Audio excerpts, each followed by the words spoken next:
I'm the Bunny Man. And I'm Crazy Susie. And I'm playing with this fidget cube. It's a man with a toy. Run! Click, click, click, click, click. Gonna click my life away. Well, I found out that this helps me from pounding on the table, so. We are starting a new series. I call it Who Let the Crazies Out? So, yeah, somebody open our door. Yeah. Okay. The bunny man got outside one day. Oops. Yeah. So, we are reviewing the classic 1962 film Carnival of Souls. It's a black and white film. It's listed as a horror mystery. It is PG rated. It's 1 hour and 18 minutes long. And IMDb gives it a very high score of 7.2 out of 10. Which is really high for movies that we do. Yeah. But this is one of our favorites. Yeah. Not Luna's, though. Not Luna's. It's not that Luna doesn't like the movie. She doesn't like Our New Neighbors. No. So. I don't like Our New Neighbors. Yeah. They're noisy. The director of this film is Herk Harvey. The writer is John Clifford. The cast, I didn't write a lot of cast members down, but you know you can find the full list at imdb.com. The cast are Candace Hilligoss, plays Mary Henry. Frances Feist plays Miss Thomas, the landlord. Sidney Berger plays John Linden. Art Ellison plays the minister. Stan Levitt plays Dr. Samuels. I just hit the highlights on this one, so I apologize. The storyline for this film is after a traumatic accident, a woman becomes she becomes drawn to a mysterious abandoned carnival. Well, she does become drowned. Yes, I get it. But it's drawn, not drowned. Yeah. And the budget is $30. It's $30,000. All right, so... Which isn't very much. I mean, No. Back in the 1960s, that was quite a bit of money. But So, let's get on with the shilling, shall we? So, what have we been doing lately? We've been doing Redbubble, getting some Halloween stuff out there, putting some on Teespring. Been doing some filming of stores for Halloween, see what they have in. Yep, we got quite a bit on YouTube that's new. And you guys need to keep a lookout because we're going to have our Halloween Creepy Stories contest. We're going to have those pretty soon. The guidelines for that is going to be posted on our Facebook, Twitter, and yeah, we'll have that posted and on Instagram. everything. Yeah, so in the next couple weeks, we'll have all that posted. You know, and why not? While you're there checking that stuff out, why don't you just follow us? Right. See what's going on with us. So, although we're more active on Instagram than, let's say, Twitter, but we haven't been super active lately just because we've just had a lot going on that has taken away our time from. So we're getting back onto social media again, doing some follow-ups on that. Again, we have the Patreon. We have several different things, and also we would like to know what you want out of being a Patreon, if you so choose to go there. And if you want to do us a favor that doesn't cost you any money, you can either like or subscribe us on YouTube, because we do, like I said, we do have videos, and at some point we're planning on expanding that YouTube channel, and then give us like a star rating on whatever podcast catcher you are listening to, just to get us into that algorithm, get us out there, tell your friends, and all that other stuff. Yeah, pretty much. Leave a comment if you like us. Leave a comment if you don't. I don't know what else to say. Listen or don't, whatever. Yeah. If you don't like us, tell the person you don't like about us. If you do like us, tell us to a person you do like. Okay. We do appreciate all of everybody who has listened to us, who has downloaded our stuff. We really do appreciate it. So let's get on to the movie. Again, this is Carnival of Souls, 1962. It's a black and white film. We actually watched the colored version. They offer it in color now, which is like, whoa. We watched this on Amazon Prime. We watched the recolored version. I highly suggest, though, if you're going to watch this for the first time, watch it in black and white. And then if you like it enough, watch it again in color. Because the one issue with the black and white version, in my opinion, is that it gets really muddy. Mm-hmm. And then the color helps bring out some things you may have missed in the original black and white. Yeah, I agree. Okay, let's get into the movie. So the first scene is always this really abrasive thing. You feel like you're jumping into the middle of a film. So some guys are in a car and with some ladies, and they're in a car, and one guy's hanging out. He sort of looks like a Jughead from the Archie comics, and he was like, "You guys want a drag race?" So they go a drag race.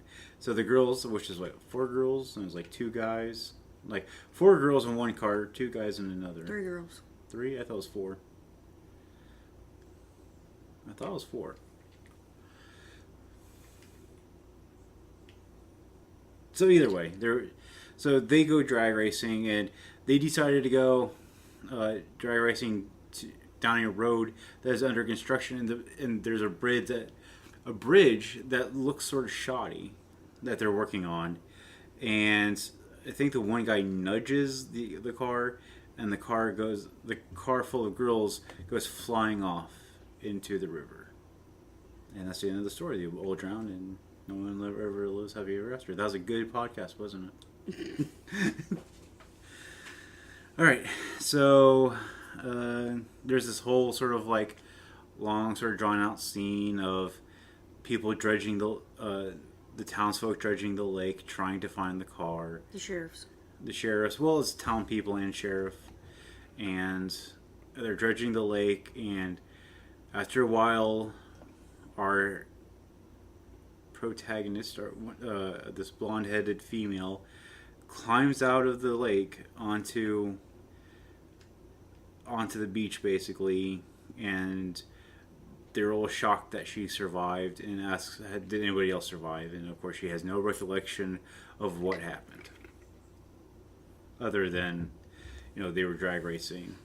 And then, so she gets out, she drives off and decides to go to an organ shop and play the organ. Okay, so she plays the organ, and everybody's like, she plays the organ well, but she has no soul about it. And then the organ shop guy, she asks a question of, is this the same organ that I'll be playing in this town in Utah? And this guy's like, very similar. And he's like, so you're going to go see your parents? And she's like, no, I just want to get as far, far away from this town as I possibly can. I just want to go. And she gets into her car and drives. And drives. And drives. Till we could come across the sign that says, "Welcome to Utah." You realize the chick's name is Mary? She has a name. Then we find out that her name is Mary. Yeah. Mary had previously accepted a job at a church in Utah. That's why she was practicing on that organ. I thought every drowned person plays on the organ after they get out of the drowning. No. No. She leaves for her trip. She stops for a minute on the bridge of the accident and then goes on her way. In Utah, she starts seeing weird things that make her run off the road. Well, she sees him. She doesn't see a series of weird things. She sees a man in the passenger window as she's driving like 55 miles an hour. I mean, he's just booking. He's just running. He's giving up that car. Okay. Okay. And she freaks out and decides to veer off the road. Yeah. And her car won't start back. Yeah. She had issues with her car starting back. Yeah. And after some time, she manages to get her car back on the road. She stops for gas and asks the attendant about a big building down the road. He says it's an old circus, no longer in business. She asks where her boarding room is, and she goes on to settle in. I think they called it a pavilion. Again, she sees the haunting face the next day. She goes on into the church to meet the father and try out the organ that she will be playing. He insists they have a get-together to welcome her, but she is not so keen on the idea. Yeah, everybody's like, so they're all happy with her playing, but they're not happy with her personality because she's very aloft. And even she's lectured by the minister to, I even think the house mom even sort of lectured her as like, you need to be more social. Mm-hmm. Yeah, she's pretty much a loner. She doesn't want to mingle. I wouldn't say loner, I would just say very distant. I mean, I know that's the same thing, but she doesn't have the loner, I don't think she had the loner type of personality because she's obviously around other people at one point. Just after this accident. She just doesn't like large groups of people. Like, she's okay with being around one or two people, but not large groups of people. But but it has to be sort of her idea to be around them. It's not. But again, this whole thing about you play well, but you don't have enough soul. And that's a recurring soul thing. Oh, I wanted to say one thing. So I found this. So when she first meets the old lady, the house mom thing. She goes on and is like, this is your room, and everybody has a bathroom. There's a guy down the road, and it's just me, you, and him. And then she goes, you can take all the baths you want. I won't fuss. Because I'm watching. I just found that line really creepy. She didn't say I'm watching, but I'm like, you can take all the baths you want. I won't fuss. Okay. That's a little creepy. You can be clean. So clean.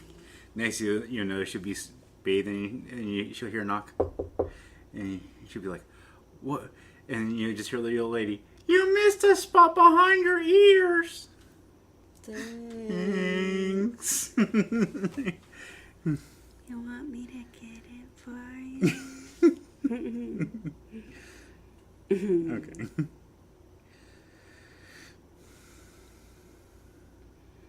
So she stops playing. The father offers to have her accompany him on a trip to clear her head. He takes her by the strange, deserted building. Well, no, he doesn't take her by it like it was his idea. He was like, "Would you want to come?" And she was like, "Are we going to go by the pavilion?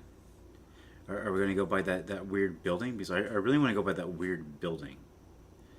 Like, you can tell she's drawn to this building. And I have to admit, I would be too. It has nice architecture. I understand why you would want to go see it. It's pretty dominating. So the priest and her go to the pavilion, and she stares at it through basically the broken... She wants to investigate the property, but the minister says, what would it be like for him to break the law? They leave, and she goes back to her temporary home. Miss Thomas, the landlady, offers to make her a sandwich And she watches her bathe. Mary thanks her and says she's going to go take one of those baths that she so generously offers. Then all we heard is Miss Thomason running up the stairs. Thomas. Running back into the Miss Thomas tells her, take as many baths as you like. I don't mind. Because I'm watching. While in the tub, she gets a knock at the door. You missed something? She thinks it's Miss Thomas, but it's her neighbor, who was very creepy and asked her out. Why, she only had on a dressing gown. Well, he really just corners her, too. I mean, it was like this. He came across sort of as a rapey rat. Did you notice? Like, he was just very, very... He very much pressured her into, like, come on, what's wrong with me? Why aren't we going out together? He's just a nice guy. She's like, you could tell, she's all, I'm standing here... basically in no clothes. He's like, so? She's like, I need to get dressed. He's like, okay. Like, I won't do stop it in front you. of me. Yeah. I don't care. And she's like, no. While in the hall, she sees the ghostly man figure again. She runs back into her room. Miss Thomas brings her food. She questions her about the man. She tells her it's in her imagination. Well, she says there's only 3 people in the house. The 2 of them and, what's his name? The creepy neighbor. I don't remember his name. Yeah, creepy neighbor. The next morning, she wakes to her neighbor knocking on her door. He brings her coffee. He offers her a shot of liquor for her coffee. She thanks him for the coffee. He has to work, and she has plans to spend the day shopping. Well, not just that, but I mean, he's like really trying to pressure her to drink something. I mean, he's sort of hitting the sauce pretty hard, to be honest. He's going on, it's just to get me through the day. I'm just a happy guy. But why can I not do this? She's judging him like, well, she doesn't drink, and then she brings out that she's a church organist. He sort of judges her on that. They're both very judgy people. Mm-hmm. But we find out he's a warehouse worker, so.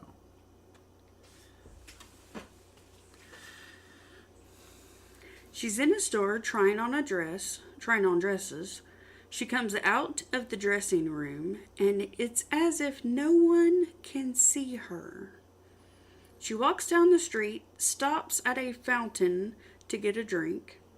A man walks up to her, and she freaks out because she thinks she sees the ghostly man from her dreams. And luckily, she runs into a doctor or psychiatrist who offers his services for free. Yeah, psychologist. Mm-hmm. They go to the psychologist's office and talk. He tells her he thinks it's in her head. She says she thinks she can handle this herself, and she goes on to the carnival. Well, she goes to the pavilion. I mean, there is no... It's an abandoned carnival. Yes. But I mean, they even call it the pavilion. Abandoned... Tomato. Yeah. It seems as if the carnival is coming to life by her being there. She makes a wish in the pond and leaves. Again, her neighbor, Johnny, asks her out. She allows him to walk her home. Well, you know what they say. If the ladies don't find you handsome, they sure find you really, really annoying. True. And persistent. She has a daydream about the carnival and plays a song related to it. The minister finds this very disturbing and forces her to resign. Yeah, it was. I don't. It was at best. It was abstract, and it was like an abstract organ piece. It really didn't have like a carnival feel to me at all. It just was very like abstract. But that priest is like, You just brought the devil into the house. Yeah, he was not happy. But, I mean, she was in a trance-like state, and she was imagining people coming out of water, and... Mm-hmm.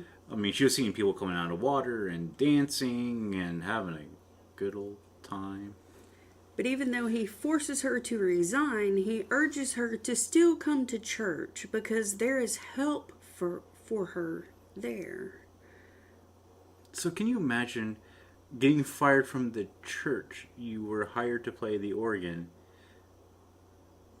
No, she didn't get fired. He made her quit. Well, I'm just saying, but can you imagine, like, the next Sunday to go back to that church? Like, at what point do you think that's a good idea? Johnny takes her out when he picks her up from work. He encourages her to drink. Johnny's he's a good guy. He offers to leave her alone, but she says, no, I don't want to really be alone right now. But she's acting like it, and he's being a temperamental child. They go home. He takes her up to her room, and she is okay with him coming in, but he keeps kissing on her. She looks in the mirror and sees the ghostly man kissing her neck. Johnny freaks out and says he can't handle a girl who's off her rocker. Yeah. That is the breaking point. You know, he can handle all the other stuff, but he can handle the fact that she don't want to drink and she's playing hard to get and all this, but he don't want a girl that's cuckoo, you know. Well, he has standards. Yeah. The psychologist comes by and talks to Mrs. Thomas, who is none too happy with Mary. Mary packs up her stuff and just leaves. Her car is making a funny noise, so she takes it by the service station. She stays in the car while it's up on the stands, while it's up on the lift. I found this to be very strange. I've never known anybody to do that before, or known a service station to allow that to happen, but anyway. Well, this may have been because now you can't do that because of regulations, like OSHA regulations and stuff, because it's a danger. What would happen if what was if it would collapse? Like the lids would collapse. What if the person or what would tried to get out of the car? Yeah, or forgot that they were up there. And I mean, you're also adding an extra 100. I mean, those lifts have a certain weight limit. Right. And I mean, cars are not light, so I mean, although you may, let's say, she's probably not even 100 pounds, that's still adding extra poundage. Most adult people are at least 100 or a little bit over. Plus, you're also adding movement to it, and those things are not designed to be moved. Right, shifting weight. So, yeah, I mean, I've never known a service station to do that, but right.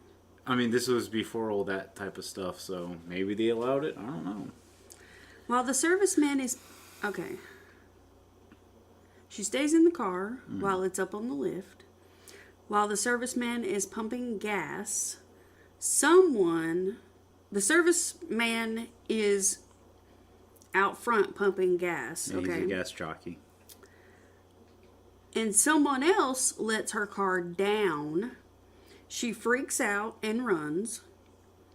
Again, the weird thing happens where no one hears her. It's as if time is running slowly. She's at the bus station and gets on a bus. It's full of people. Full of goths. It's full of goths. They're all white-faced with black eyeliner on. Right. They're ghostly people, like the ghostly man.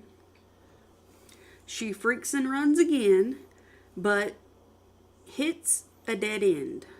She realizes people can't see her. She desperately tries to get help. She roams through town looking for help, finally hears a bird chirping. She doesn't know what's real anymore. She goes to the doctor for help, but it's not him. It's the ghostly man. And he's just, that ghostly man, he is just all smiles. He is a smiley man. And that bus full of goths, they were happy to see her. So she wakes up. She drives out of the service station over to the carnival. The ghostly people come out of the water and bring the carnival to life. Well, I before that, I do like the service guy. He just gets done like pumping gas, and he just sort of like he starts walking back, and he watches her drive out, and he's just like, huh, whatever. He's like, okay, that's one less thing for me to do. Mark that off my list for the day. Yeah. Well, I'm just gonna go drink. The ghostly people bring the carnival to life. They're all dancing and having a good time. She sees the ghostly man who she's been dreaming about. He's dancing with her. She screams when she realizes this, and they chase her to the beach. Sometime later, police, the doctor, the minister, investigator find footprints, handprints on the beach. The car the girls were racing is pulled up from the lake, and all 3 bodies of the girls are inside. I swear it was 4. No. It was a redhead, a blonde-headed, and a brunette. And they all walked into a bar with a ghostly man and a priest. It sounds like it's set up for a bad joke. And so that's how the movie ends, is with them pulling the car up out of the lake with all 3 of the girls still inside. Yeah. So I know this seems like this is a really short film for as long as it is, but it's a very disjointed film. There's a lot of like nuanced stuff that goes on through it, a lot of nonverbal stuff. And I mean, honestly, I give this movie a 2.5 out of 5.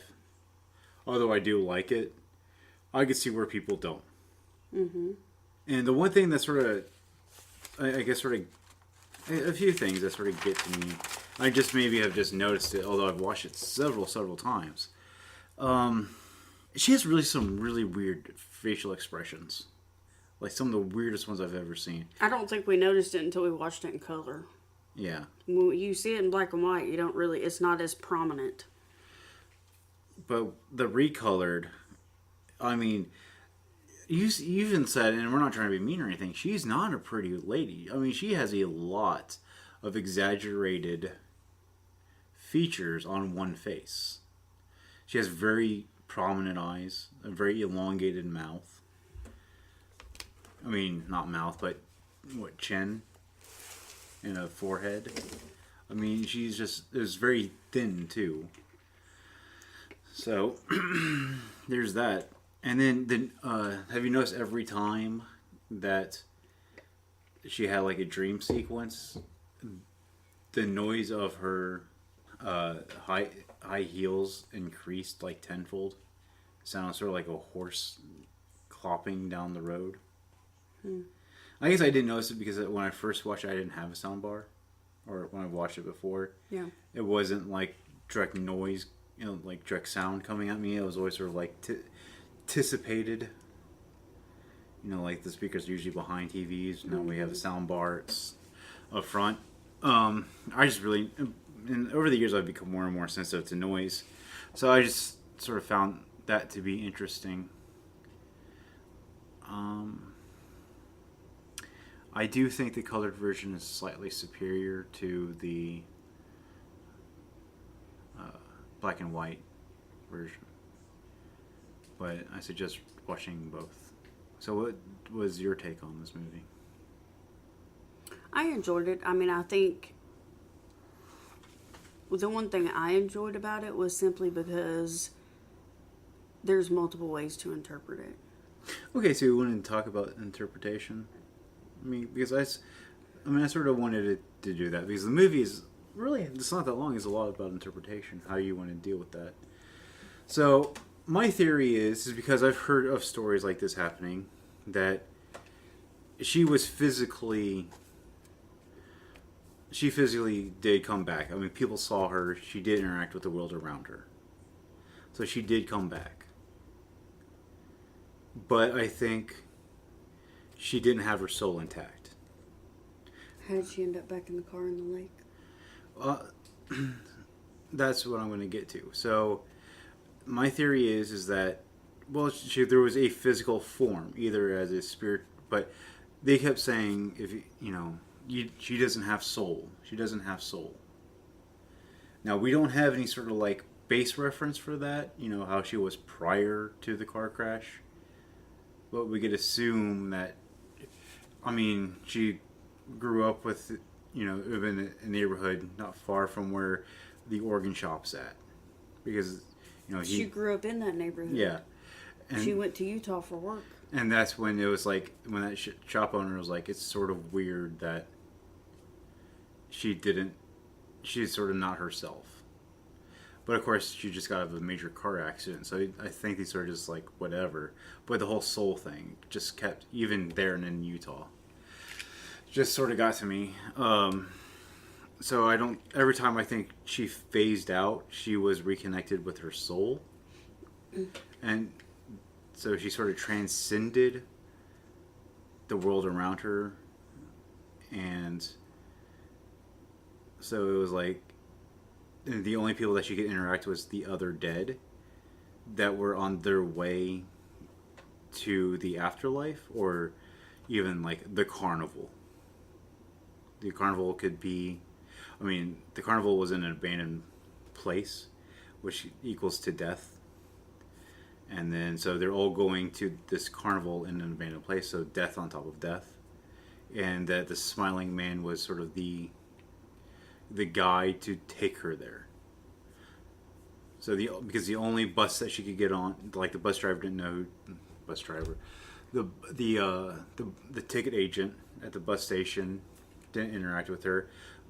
She didn't hear anything at the bus station except for the announcement of the bus going east or whatever. She gets on, is all full of dead people that, and she freaks out. And then she envisions people coming up from the water, which could equal death in certain mythology, and then dancing and stuff like that. But none of them interact. None of them talk or anything like that. So, but it's like death equals, a good time or something. I'm not quite sure. But then at the end, so she reconnects with her body. Then it makes everything correct, and that's how her body ends up in. So they have to dispose of the body somewhere, let's say. So it's sort of like at the end, it's just the correction of that she should have died, but instead of dying, she refused to die for a while. And like I said, there are stories where that actually does happen. Like there are mythology. There are stories where the person died. Everybody knew that they died, or they thought they died. They come back to the village. Things happen. They interact, and then when everything is sort of set right, and they decide to pass on, they find the body, and originally where that person was supposed to have died at. So it goes back. So if you look at it from a spiritual standpoint, that's what I was trying to get at. Okay. Was that the most convoluted discussion I've ever had? No. Surprisingly enough, not. No. Does it make sense? Yeah. So what's your interpretation? I think she was just dreaming as the oxygen was being stripped from her brain. Well, that's too logical. I'm just saying. No, and that's, you could go with both ways. And there's multiple interpretations other than that. So. Yeah. And if you have an interpretation, we'd like to hear about it. There's more in depth than what other of us said. You can add to that and take away from it. So. Well, what it could be is that she's actually living in the Matrix. She could be possessed by aliens. There's that. She lives in the Matrix. But we all live in the Matrix, so we forget about that. So she was just disconnecting from the Matrix. Maybe the mothership beamed her up and had to pull out the probe out of her rectal cavity before she was found. There's that. She's actually from the future. And then she just went backwards. Maybe she fell into the wrong time zone. Maybe. Maybe she didn't quantum leap in time. I don't know. Okay. Being drowned would not be fun. I think, I'm with Jack Frost on the, is it better to be burned alive or drowned? Because neither one of them sound pleasant. No, neither sound good. Go ahead. The trivia is quite extensive for this film. So we could tackle it both. Herk Harvey's crew only consisted of 5 other people besides himself. Candace, Hilligoss' agent, refused to represent her any further after seeing the film. Its original theatrical release in 1962 was a failure at the box office, but its subsequent airings on late night television helped it to gain a strong cult following, and it is now regarded as a landmark in psychological horror. The damage to the bridge in the opening scene of the film cost Herk Harvey $17. Wow. Wow. According to director Herk Harvey, one reel of footage for the film was ruined. Oh no, it was ruined during processing. He said it was a long series of shots that was supposed to take place just before Mary sees the souls dancing in the ballroom. In the shots, the ghouls were supposed to slowly appear from behind the rotting docks pylons on the salt flats and slowly walk across the prairie to the ballroom, where they would begin to dance. Sadly, the footage was overexposed during processing and couldn't be included in the film. Oh no. I don't know. I think that would just drag the movie out a little bit more. The shots of the ghouls rising from the salt lake were actually filmed in an apartment swimming pool. According to the star Candace Hilligoss, the river water was submerged, and for the film's final was frigidly cold. She said she had to be placed in water for several hours to get the final shots. In fact, one of the actresses lying next to Hilligoss can be seen trembling from the cold water. Blah, blah, blah. Director Herk Harvey and writer John Clifford both waived their earnings in order to get the film made under the initial minuscule $17,000 budget. Portions of the movie are tinted in a manner similar to silent films. Whenever Mary is in one of her altered mental states, the picture has a faint... However, Mary is in one of her altered states, the picture has a faint cyan tint, while all the real scenes are in pure black and white. Later in the film, the tint segments also have distorted sound and picture. This was the only feature film that director-producer Herk Harvey ever worked on. Director-writer Herk Harvey thought up the idea of the film after driving past the Saltaire amusement park while driving through Salt Lake City. The bridge used in the opening of the film is called the Lecompton Bridge, named after the nearby town Lecompton, Kansas. The Kaw River runs under it. The iron bridge was replaced with a concrete one in 1970. At the Carnival of Souls 1989 reunion, director Herk Harvey wore the ghoul makeup that he wore in the film for interviews. So he played the head ghoul. The film's budget was raised over the course of one weekend from local businesses in Lawrence, Kansas. In the late 1980s, Candace Hilligoss wrote a treatment for a sequel to the film. She took it to Peter Sobey Jr., who decided instead to produce a remake, Carnival of Souls, 1998. Hilligoss had no part in the production. I wonder if they ever published that. That would be an interesting read. The Saltair amusement park that appears in the film actually burned down in 1967. In the early 80s, it was rebuilt, although it was much smaller design. Shortly after it was built, the Great Salt Lake rose and flooded it out. In 1993, the building was remodeled and reopened, and of this writing, it's mainly used as a small venue for musical acts. It was filmed in 3 weeks. The film resurfaced in 1989 when it was fully restored and given a more proper release in New York. The film was shot on location in Salt Lake City, Utah, and Lawrence, Kansas, with interior shots at the Centron Studios in Lawrence. Centron was an industrial film company producing industrial and educational films and social guidance, short subjects from the 1950s into the 1960s. Most of this film technical staff, including director Herk Harvey and screenwriter John Clifford, were Centron employees.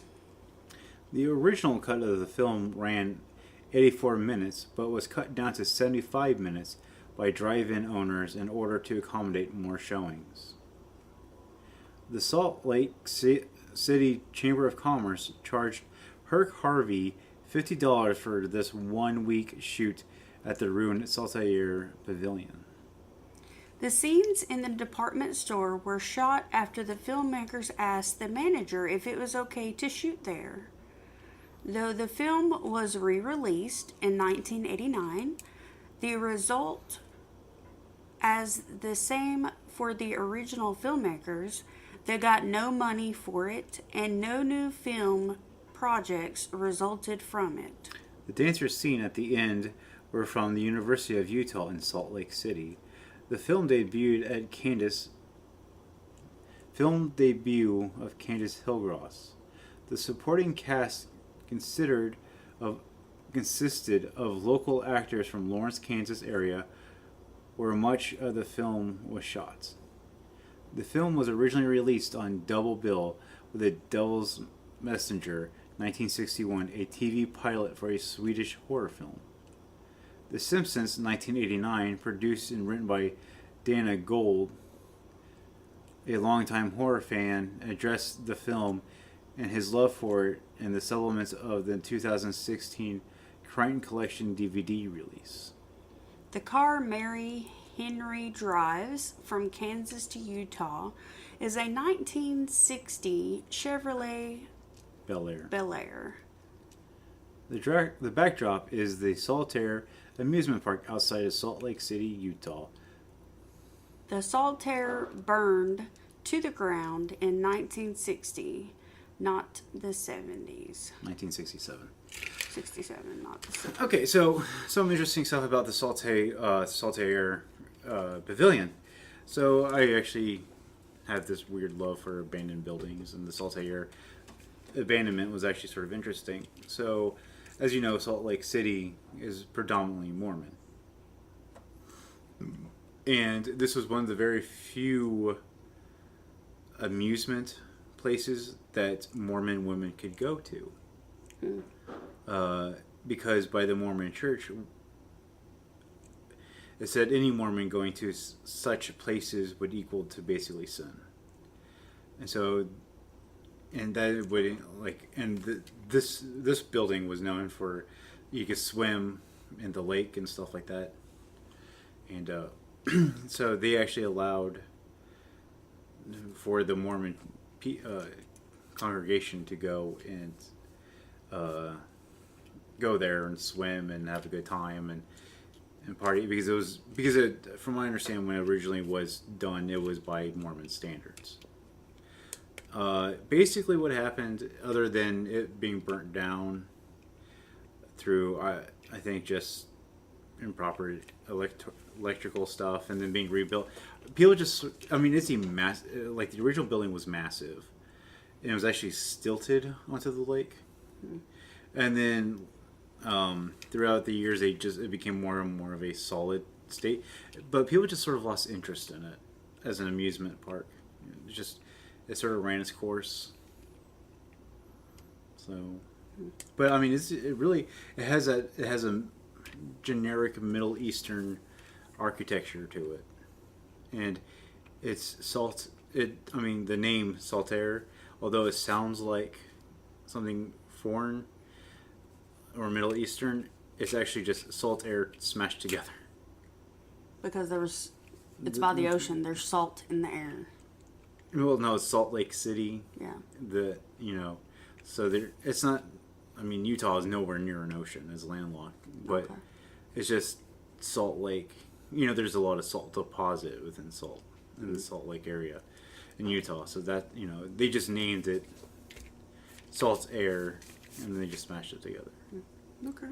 But like I said, it's a massive building. Even today, it's not as big as it used to be, but it's still pretty big.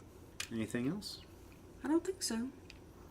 Okay, so this was a shorter episode, wasn't it? Yep. Yeah. So I think that's the end of this episode. We'll catch you next time. Scary later. Bye.